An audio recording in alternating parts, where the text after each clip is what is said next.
Are you feeling stuck? You maybe know loosely where you want to go, but you're just stuck and you're not sure how to get there. I want you to hear something right here at the beginning. Being stuck is incredibly normal. All creative people get stuck and get stuck regularly. It's just part of the creative process. And you might think, creative process? I thought this channel was about growing a business. Yeah. Growing a business is one of the most creative things you can do. No, it's not the same as creating a beautiful piece of music or an album or making a beautiful piece of art, but there are a lot more similarities than people think. I would say that I get as much creative fulfillment out of building a business from scratch as I do building a song and recording an album from scratch.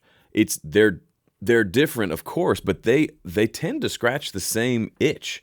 They tend to fulfill me creatively and give me a lot of joy because, in essence, they are the same thing. I am building something that didn't exist before for the enjoyment and betterment of someone else. How is that not art? How is that not beautiful? How is that not something I want to dedicate my entire life to? But, there's always a but, creativity has a lot of roadblocks. You get stuck a lot along the path of creating things, and that is very normal. So the first piece of advice is you just got to normalize this idea that stuckness is going to happen. You're going to hit roadblocks. You're going to feel like you have no ideas. You're going to feel like you've run out of your last good idea, and there's nowhere else to go but to close up shop, go get a job at a bank. Nothing against getting a job at a bank. But that's not true. You're not stuck. Or you're stuck and it's just a temporary thing. You will make it out the other side because everyone who's done something worthwhile has gotten stuck and gets stuck regularly. So that's maybe the other side of the coin. It's a little sad. The stuckness is probably going to stay with you for the rest of your life. That's part of living in the world that we live in. There are many beautiful things, and there are these obstacles that like to get in the way. And the better we can learn how to recognize them, deal with them, and move past them, the more stuff we get to create. If we haven't met yet, my name is Joe Gilder. I started my online business, Home Studio Corner, 15 years ago, and it's been supporting me and my family ever since. 15 years is like ancient in YouTube years. So my business is built around a YouTube channel that acts as a lead generator for an email list where I sell people courses and memberships about music production, how to make music in a home recording studio. And I started this channel to talk about all the cool business stuff that happens behind the scenes in that business, stuff that doesn't make sense for me to talk about to that audience because they want to hear about music from me. But I was like bursting with energy, getting goosebumps thinking about it, bursting with energy, wanting to talk more about business. I don't have a lot of entrepreneur friends, so I thought I'll make a YouTube channel and we can be entrepreneur friends here and give me a place to talk about all the things I've learned, all the things I'm working on, all the things I'm learning in this process of creating a really nice income for myself and my family while building something meaningful. So there are a lot of places. Having done this for 15 years, I have gotten stuck many, many times. I got stuck as recently as yesterday on something. I can't remember, but it's become such a normal part of the process. It's not a big deal anymore. But I've gotten stuck a lot over the years, and I've developed tools to help me get unstuck. Tools of ways to think about the thing that's making me stuck and ways to navigate across it. So that's what I want to talk about today. With each of these videos, my goal is to bring you as much value as possible, specifically to give you something tangible that you can take and use in your own business. Whether you are just thinking about starting a business or you've been in business for 20 years and you're feeling stuck and need to kind of shake some things loose and try some new things and kind of reinvigorate your business. Wherever you are in the journey, my goal is to come alongside you and to give you something valuable to think about and take and use in your business. Sound good? All right. So first off, let's start with where are the places that you can get stuck? Of course, there are a lot of places. I think about when you first get into a new topic.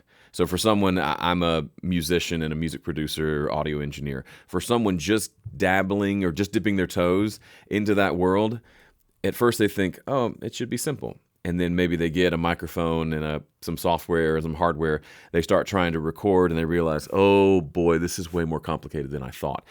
Business is the same way. So depending on where you are in your journey, you may not even realize the places that you can get stuck because you just don't know they're there until you're right up on them, and they surprise you every time. Hopefully we can be less surprised by them. But there are three main places in this video that I want to dive into, three big kind of milestones that are really common places to get stuck. And that's what I want to talk about today. The first one, if you're a note taker, this would be the big number one. Roman numeral number one is the starting line. Probably the biggest place where people get stuck is the starting line, because you can't even get to the other places to get stuck if you haven't started yet. One of my favorite phrases, possibly of all time, but certainly when talking about this topic, is this phrase here. This might not work. What? That's a weird slogan to be excited about, but it's something that I first heard it in this context from a book by Seth Godin. I believe it was his book, The Icarus Deception. Fantastic book if you're an artist or an entrepreneur, because he kind of talks about both as if they're one and the same, because they are. And he said one of the biggest, most liberating and freeing things is when an artist can say, this might not work. And he uses it almost as a compass to kind of direct you in the way that you want to go. So what's an alternative to this might not work? An alternative would be, let me just stick to what I know does work. And for a lot of people, what does work is maybe staying with your job and never really creating that thing that you want to create, because the job is predictable. The new thing is not. The job is secure, although anybody can get fired. The business is not secure. It's not guaranteed. There are no guarantees. So the idea that even if maybe you're thinking, Joe, I'm not really thinking about this from terms of building a business. Even I just want to build a brand and see where it goes. Even then, this might not work. Right? It may not get traction. You may not get the audience that you want to get. You may not get the responses that you want to get from that. That is part of the game. If you're not doing things that have a chance of not working, you're probably playing too safe, and you're not actually putting yourself out there. Think about it in terms of an artist. If I want to create big, beautiful art, I've got to take chances. I've got to put myself out there, because for the very reason that it might not work. Because what's the flip side of that coin, right? If one side of the coin is this might not work, the other side is, well, this might work. And there's no way to only play with one side of the coin. You are always, in art and in business, you are always flipping the coin and being like, this might not work, this might not work. Let's try this. It might not work, but it might work. And over time, you get good at guessing which things might work, but you never get perfect at it. I think I mentioned in a recent video, or maybe in a recent email to my email list. By the way, be sure you're subscribed to my email list, joegilder.biz/game. I was talking about a recent promotion that I thought was going to do 30,000, but it did like 8 or 9,000. And it was a joint venture, so I had to split that in half. So it wasn't what I thought. And I know now, I have a good idea why it didn't do what I thought it was going to do. Going to take those learnings, apply them to the next thing. But even now, 15 years in, you'd think, well, that guy ought to know exactly what. Well, no one knows what's going to work, ever. A coach, even if he's been coaching in the NFL for 30 years, doesn't know if they're going to win the game, doesn't know if this play is going to work. Now, if he has a history of guessing correctly, right, has an experience and a confidence, he can confidently go in and say, I'm pretty sure this strategy and this play and this whole is going to come out and it's going to work out well for us. But it doesn't always. Teams are almost never undefeated, always, right? There's no coach that is undefeated, always. It's the same in business. You're going to have wins, you're going to have losses. That's part of the game. That's what makes the wins so fun, because it might not have worked and it did. Hooray! And let's, re-rack and do it again. So a couple of places where specifically, so sorry, I got distracted with this might not work, but that's like the mantra. This, it's a good idea. I want to get like a plaque that says this might not work. Because it just, I want to write that down, because imagine just a big plaque on the wall staring at me, maybe right here behind the camera, that says this might not work. I mean, that would be, you might think, Joe, you're an idiot. How would that inspire you? This inspires the crap out of me because the other side of it is it might work. So I have to accept the fact that it might not. That's the part that I like to ignore. But then I got to embrace the fact that it might. And that's the whole reason we do this, right? Okay, so it might not work. That's probably the biggest thing that keeps people from even walking up to the starting line and trying. Where else do people kind of get off track and get stuck when it comes to the starting line? One of the big ones is busy work. So things like figuring out what your logo is going to be, designing business cards. I don't understand. I had a friend who, I want to say he was designing his business card for at least 2 years before he ever landed a client, ever even tried to land a client. Every time I saw him, every few months, he's like, yeah, I'm working on my business. Oh, how's it going? Real close to getting that logo and business card designed. And I just remember thinking, oh, you could have done so many things by now. But you've been focused on busy work. And so here's another word for busy work you might have heard of: procrastination. And another word for procrastination is fear. You are focused on something simple like a business card because you're procrastinating on the actual work, actually starting the thing, because you're afraid because it might not work.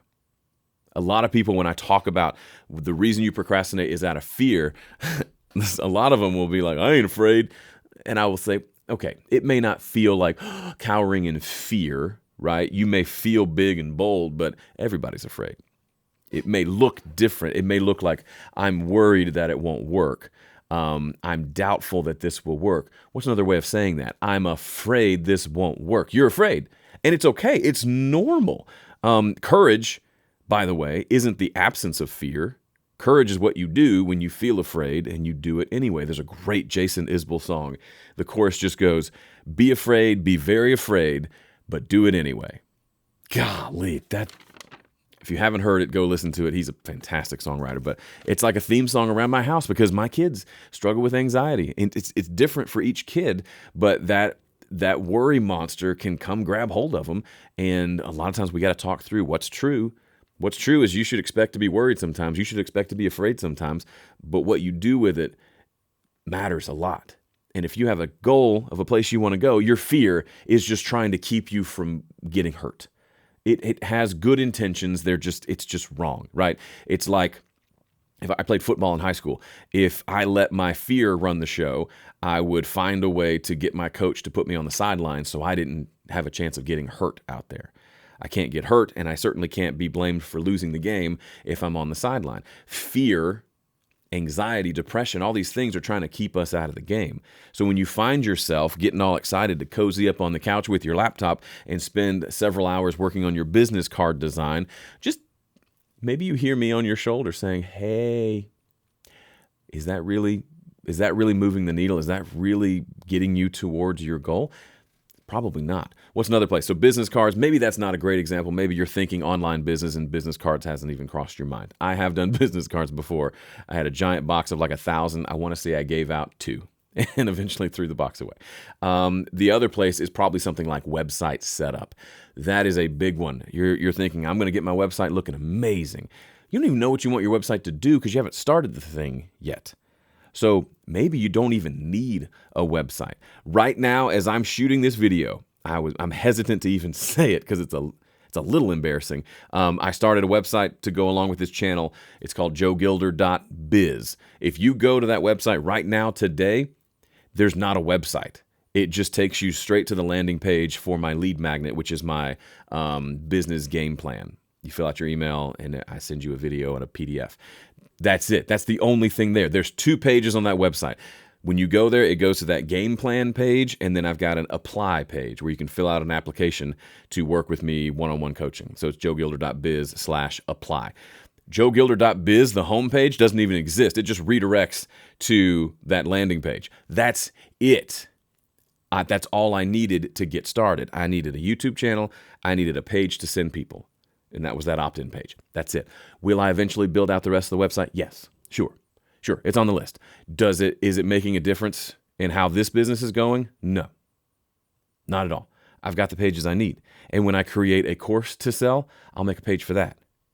I'll make it when I need it, when it's time to do the thing. I don't want to make it beforehand. It doesn't serve much of a purpose. Yes, websites are important, blah, blah, blah. Social media, maybe, arguably important. But be real about, I've been working on this website for 4 months. It's probably procrastination. Just call it what it is, and then let's start working on moving in a different direction. So we're talking about getting stuck at the starting line. Starting is more important than almost anything else you could do in business. Why? Because you can't do fun things like testing out promotions and offers until you've started, right? You can't analyze data to see which pieces of content are your best performing pieces, which products, which email opt-ins, which this and that. All the fun analytics stuff that I've shown you in other videos, you don't get to do any of that because you haven't started. And the biggest one of all, you can't help people if you haven't started. If you don't start, then the audience that you're wanting to serve, they don't get served by you. Someone else will serve them because someone else started and you didn't. I'm not saying this to create any guilt or shame in you. My goal here is to inspire you to take an action and to move towards the thing that you already want. I'm not trying to get you to do something you don't want to do. It's something that you want to do. You've just let the fear get bigger than the actions. So here's the action step to take. This is where it gets practical. Nobody likes practical. This is where it gets practical. I want you to, right now, get out your phone or however you keep your calendar. Open up your calendar. I want you to find a 1 hour free slot in your calendar. It can be during the day, during the evening, the weekend. Find a slot, and I want you to schedule time to just sit down and identify where you're stuck and identify what next steps you want to take. Wherever in this journey you're stuck, wherever you're procrastinating, identify the next steps, and then I want you to schedule those next steps. Like, schedule them literally on your calendar. You're making appointments with yourself to make this happen. If you and I were going to start a business, and I said, great, we need to meet to figure out like first steps for the business. That's this first meeting. And then we would schedule time to get together to shoot the videos, to build the website, to this and this and this and that. We would schedule it, right? The problem is if it's just you, which of course it is starting out, you don't have anybody to schedule that with you. So you're not likely to ever get around to it. Here's me giving you permission to book an appointment with yourself and then respect yourself enough to keep that appointment. That's a big one. A lot of people say, I don't use deadlines because if no one's there to hold me to it, it's pointless. And my response would be, if you respected yourself more, like you respected other people, if I have a deadline with this person and a deadline with myself, and I break the deadline with myself, but I keep the deadline with that person, I very literally respect that person more than I respect myself. And guess what? I have big visions of helping people through my business. It won't happen. I can't. It's not possible if I don't start. So let me tell you, as someone who started 15 years ago, as a 20-something-year-old, my first videos were terrible. I didn't know what I was doing, but at least I started. And since then, I've been able to help tens of, possibly hundreds of thousands of people through my business. It is worth, goosebumps again. It is worth putting yourself out there because that's when the fun begins. You haven't even gotten to the fun part yet. And I really want you to get to the fun part. I'm excited for you to get to the fun part. Okay, so the first place, starting line. We've covered that. Where's another place where people get stuck? Maybe you have started, and congratulations, kudos to you. But have you finished? So maybe you started, let's say, a course, for example. And as the finish line approaches, that's the next place a lot of people get stuck. They start something. I'm really good at starting things. I have a hard time finishing things. So I fall into this category. And a big reason why is perfectionism. When I first kind of discovered that I was a perfectionist, I was kind of appalled by the whole concept because I'm not a perfectionist in the sense that I need like my room to be really clean all the time. You'll notice the studio, like it's not super messy, but it's not super clean. There's a bunch of like guitars on the floor over there. I'm not in that sense. I need things to be really clean and proper. My garage is usually in some state of horrible mess. And it's okay. And like when the house gets to a certain messiness, then I'm like, okay, we need to clean this up. But I don't have this like need for things to be neat and tidy all the time. But when it comes to my work, when it comes to music, when it comes to creating something, when it comes to a lot of things, I do have this perfectionist streak in me.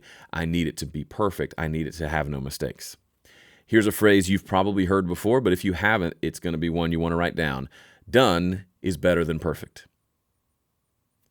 Done is better than perfect. Goes back to what I said before. If I never made that first course for Home Studio Corner, which, by the way, you cannot buy anymore. It has long since been retired. But if I had not made that first course, I would not have helped those couple dozen people who bought it, who some of them are still customers to this day and have made all kinds of amazing music in the time since they first bought that course. Was that course perfect? No. No, it was not. But did I do it? Yes. Was it good? Yes. Did it help people? Yes. Was it a place to start building the rest of my business? Yes. Like so many good things started with that course. I wouldn't put that course out there. You see these people, sometimes they'll take their old courses and they'll put them on YouTube as a big, long YouTube video. Like, hey, free course. Great, sure, cool strategy. I wouldn't do that with this one because it's just, I've gotten so much better at what I do. I went back and watched like a half of one of the videos and I couldn't make it all the way through because it was just so cringy because that was as good as I could be at that time. But it was good enough to make a couple $1,000s when I sold it and to kick off a business that I've never not made money any month since I first launched that course. That's fascinating to me. And now, multiple six-figure business anyway, it all started with that one little course. And it took me about 6 months to get around to making it. And I'm so glad that I did. So perfectionism, done is better than perfect. Just getting it out there is better than not getting it out at all. You'll see this a lot in tech places. They'll launch the device, but they'll usually launch updates for it later to fix some of the bugs. It's going to happen. Now, a big piece here. Some people will hear that advice and say, oh, cool, I can just slap something together and put it out there and people are just going to pay me money for it. Hold on, cowboy. Quality still matters. I did a video on this about quantity versus quality. Quality still matters, but perfection is not the end game. So yes, I want this to be good, but a big reality is, especially if this is the first thing that I'm making, the thing that I make next year is going to be way better than the thing that I make this year.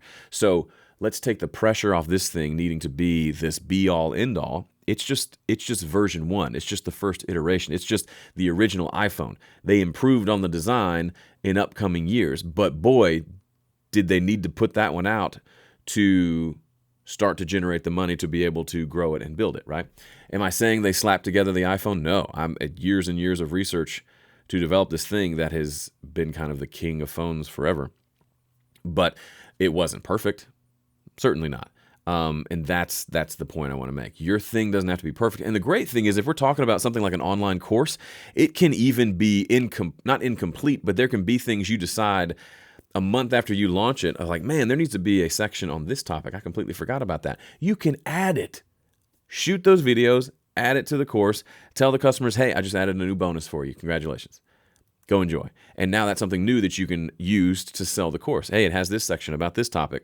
You don't have to tell them that you added it after the fact. Who cares? You're making it better, but you can't make it better until it exists.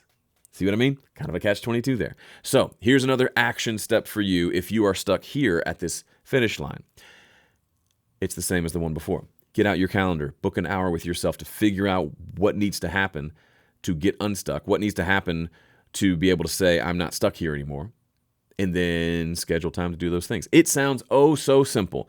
One of my favorite tool for productivity is a calendar. I love me some tools. I'm staring at an app right now that is insanely powerful and helps me do everything in my business and my life, really. But still, my wife handles my calendar, and that's how I get things done because she puts on for today to shoot this video. I would hem and haw and maybe procrastinate on it because I wasn't sure what the topic should be. I'd rather just like poke around on the computer and watch some YouTube videos, but it's on the calendar, so it gets done. Respect your calendar and then schedule the things that are important. It's amazing what can happen. All right, so we talked about being stuck at the starting line. You can't help people if you never start. Being stuck at the finish line, you really can't help people if you don't finish either. And then, by the way, I mentioned earlier the single page on my website. If you go to joegilder.biz or joegilder.biz/game, I've got a free gift I'd love for you to have.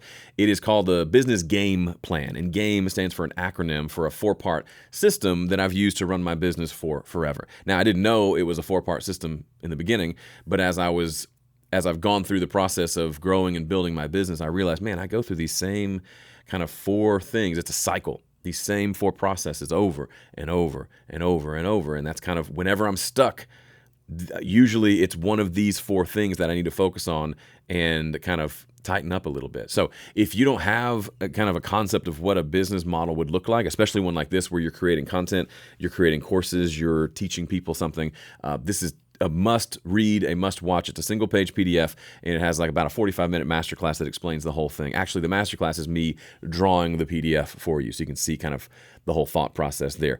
Go to joegilder.biz/game to get your free copy. Okay, so the final place where people get stuck, and this one is more insidious, it's a little more advanced. It's not more insidious necessarily, but it's less obvious. And it's what I'm calling the sophomore slump.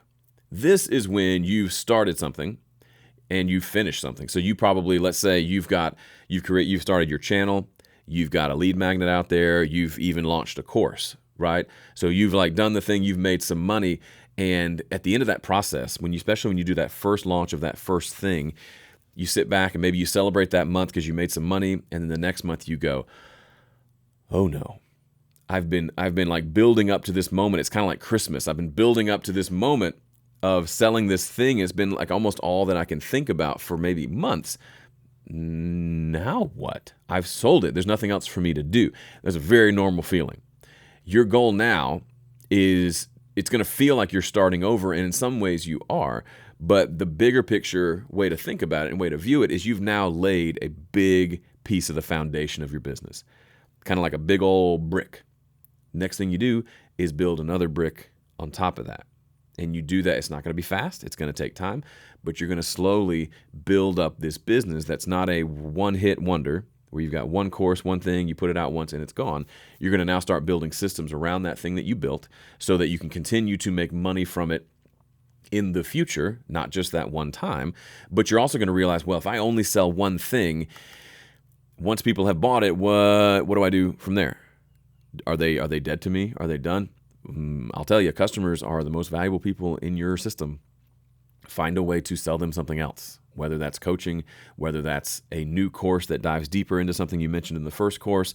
Maybe you have a series of courses that take them through the journey of, like for me, the recording and music process has kind of, the music production process at least has kind of 3 big components. There's recording, production, mixing, mastering. They're three fairly distinct sections. So I've created courses for each of those. So when I made one, I then actually made the mixing one first, and then went back and made the recording one because that actually worked fine. But it's a sequence that people can go through. Also, it gives people 3 different ways to spend money with me. And then I made one for songwriting, which is a 4th one that kind of goes at the beginning. So now there are 4 places for people to spend money with me. Was I able to do all that in a weekend? No, that took a couple years to design and shoot and create and launch all those courses. But now every course I launch, so I just launched that recording or that songwriting course beginning of the year. I now, when it's time to run a promo, I now have one more asset to put in the bucket. So it could be a promo just on that, or could be some new bundle that includes all 3 or all 4 of those courses. Every time I create something new, I now have a new like toy to play with when it comes time to run a promotion or do a joint venture with somebody else. I've got more assets that I'm bringing to the table. So when you've created your first thing, call it the sophomore slump. It's talking about when like the first album for a big band, their breakout album. A lot of times that second album has a lot of pressure on it, and sometimes they choke, and the second album isn't that great. So they call it the sophomore slump. That's what it feels like. You've created your course. Now what do? You think of it as one piece of the puzzle, one piece of the building, and you continue to build this business. That's what you do next. Now, that's going to look a lot like what you've already done. So I was thinking just yesterday, this gets me excited, and again, a little bit of goosebumps there. I'm pondering what the first course will be for this business, for this joegilder.biz thing. And just yesterday, I was mapping out kind of a course outline of an idea that I had. And as soon as I started doing that, keep in mind, this is a brand new business. There are no courses yet. The only thing I offer right now for pay is one-on-one coaching. So there's no courses yet. I've not done a course for this business, but guess what? I've created dozens of courses over the years in my other business. And even though the topic is completely different, when I sat down and started making an outline of what I wanted this course to look like, my brain said, oh, hey, I know how to do this. And it just started to flow out of me. And I was thinking it was just kind of a fun exercise that I did at the end of the day yesterday, just kind of as I was relaxing at the end of the day. And it turned into, well, shoot, we're probably going to start shooting this pretty soon. Like that's your brain kicks into gear. You've done the hard part. You've started, you made it over that hump. You finished, you made it over that hump. Guess what? Now you can just reiterate and go through that process again. You can hone your process. You can get better at it as you go through, but you've done it. You now at least know what it feels like, so you can repeat that process. That's a big, big, big deal. So let's say you're experiencing the sophomore slump. That's the place where you're stuck. What do? Well, here's something new. Same thing you did with the other two. So in case you've been keeping notes, each of these places where you get stuck has the exact same homework, the exact same solution, the exact same action step. Schedule an hour on your calendar. Go figure out where you're stuck. Make sure you know where it is and then where you want to go next. It sounds so simple. I almost feel like I'm looking away from the camera because part of me is like, this is so obvious. It's so obvious. Sometimes we need to hear the really obvious stuff, myself included. So I can't tell you how valuable it is to sit down with a piece of paper or a text document and say, okay, I'm stuck here. I haven't started the thing. I haven't finished the thing. I've started and finished. I'm not sure what to do next. Those are your three options based on what we talked about in this video. Here's where my heart is. Here's where my desires are. Here's what I want to do next. Here's what I'd like to see happen. And then you ask, okay, then what needs to happen next? Put that on the calendar. And if you can, put a couple of those on the calendar, or at least have like a running list of when I get this done, then this is the next thing that I do, and schedule at least the next one, if not the next several, on your calendar and get to work working on them. An amazing thing happens when you do this. Will you keep your schedule perfectly? No, not at all. You will blow off time on the calendar. Everybody does it.